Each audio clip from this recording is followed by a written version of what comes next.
বিক্ষোভ সমাবেশের কর্মসূচিতে সংঘর্ষে নিহতদের জন্য আজ গায়েবানা জানাজা ও কফিন মিছিল করবে কোটা আন্দোলনকারীরা। পরিস্থিতি নিয়ন্ত্রণে রাখতে ক্যাম্পাসে নিরাপত্তা বাড়ানো হয়েছে, মোতায়েন করা হয়েছে অতিরিক্ত পুলিশ। দুপুরে রাজু ভাস্কর্যের সামনে থেকে এই কর্মসূচি শুরু হবে আন্দোলনকারীদের। এছাড়াও সব শিক্ষা প্রতিষ্ঠান ও জেলায় জেলায় গায়েবানা জানাজা ও কফিন মিছিল পালন করার ঘোষণা দিয়েছেন তারা।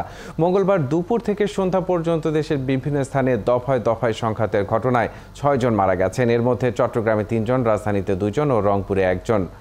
এদিকে টানা 2 দফায় সংঘর্ষের পর আজও থমথমে ঢাকা বিশ্ববিদ্যালয় ক্যাম্পাস। বহিরাগত কাউকে আজ ক্যাম্পাসে ঢুকতে দেওয়া হচ্ছে না। এছাড়া সকালে জরুরি সিন্ডিকেট বৈঠক হবার কথা রয়েছে বিশ্ববিদ্যালয়ে।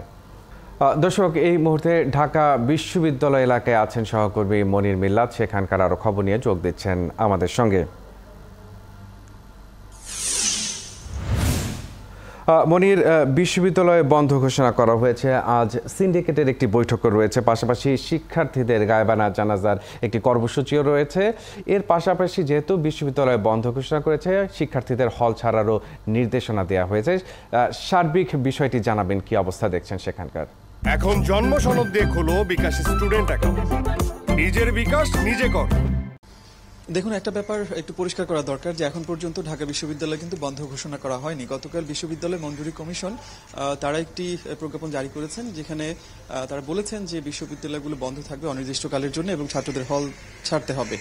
কিন্তু যেটি হয় যে বিশ্ববিদ্যালয় কিন্তু স্বায়ত্তশাসিত প্রতিষ্ঠান এবং বিশ্ববিদ্যালয়ের সিন্ডিকেট মূলত এ ধরনের পরিস্থিতিতে তারা নিজেদের মতো করে আসলে সিদ্ধান্ত নেয়। এবং এখন পর্যন্ত আমরা যতটুকু জানি যে ঢাকা বিশ্ববিদ্যালয় বন্ধ হয়নি। সকাল 10টার পর ঢাকা বিশ্ববিদ্যালয়ের সিন্ডিকেট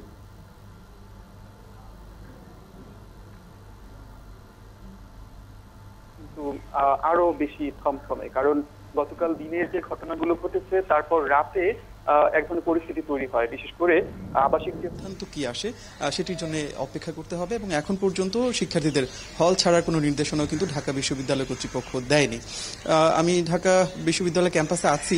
গতকাল দিনভর আসলে যে পরিস্থিতি ছিল, আজকের দিনের পরিস্থিতি কিন্তু আরো বেশি থমথমে, কারণ গতকাল দিনের যে ঘটনাগুলো ঘটেছে তারপর রাতে এক ধরনের পরিস্থিতি তৈরি হয়। বিশেষ করে আবাসিক যে হলগুলো রয়েছে সে সমস্ত হলে আপনার কোটা আন্দোলনকারী যারা রয়েছেন তারা হলের নিয়ন্ত্রণ নেয়। এবং এখন পর্যন্ত আসলে আমরা যতটুকু জেনেছি যে রোকেয়া হল, শামসুন্নাহার হল সহ মেয়ে হল থেকে বের করে দেওয়া হয়েছে। এবং আমরা এখন পর্যন্ত আসলে যে খবর পাচ্ছি, আজকে সকাল থেকে আফুজ হোসেন হল, জিয়া হল সহ বিজয় 71 হল, সার্জেন্ট জহুরুল হক হল এ সমস্ত হলের নিয়ন্ত্রণ নিয়েছে। এবং তারা যেটি আসলে দাবি করছেন যে কোটা সংস্কারের পাশাপাশি বিশ্ববিদ্যালয়ে ছাত্র রাজনীতি নিষিদ্ধ করতে হবে।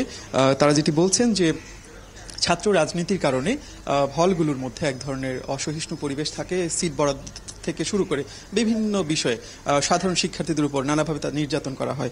সেই জায়গায় দাঁড়িয়ে তারা দাবি করছেন যে এই ঢাকা বিশ্ববিদ্যালয় ক্যাম্পাসে ছাত্র রাজনীতি চলবে না। এবং গতকাল রাতের যে ঘটনাগুলো ঘটেছে, বিশেষ করে আবাসিক হলগুলোতে, সেখানে যখন ছাত্রলীগের নেতাকর্মীদের বের করে দেওয়া হয় তখন সেখানে প্রভোস্টদের কাছ থেকে এক ধরনের আপনার নিশ্চয়তা পত্র নেওয়া হয়েছে যে এই আবাসিক হলগুলোতে কোনো ধরনের ছাত্র রাজনীতি চলবে না। রাতের এই ঘটনার পর আমরা সকাল থেকে খবর পাচ্ছি যে আবাসিক হলগুলোর মধ্যে এই ধরনের পরিস্থিতি চলছে। আর সড়ক পরিস্থিতি বিশ্ববিদ্যালয় ক্যাম্পাসে যেটি হয় যে গতকালও আমরা দেখছিলাম যে সড়কে যান চলাচল করছিল, কিন্তু আজকে সেটি একেবারেই বন্ধ বলা চলে। গণমাধ্যম কর্মী আর ঢাকা বিশ্ববিদ্যালয়ের এলাকার মধ্যেই তো পড়েছে ঢাকা মেডিকেল কলেজ, জরুরি সেবা সার্ভিস এবং একই সাথে রোগী পরিবহনের যে অ্যাম্বুলেন্স রয়েছে, এর বাইরে অন্য কোনো গাড়ি কিন্তু ঢাকা বিশ্ববিদ্যালয় ক্যাম্পাসে ঢুকতে পারছে না। মনির, আপনাকে ধন্যবাদ। আমরা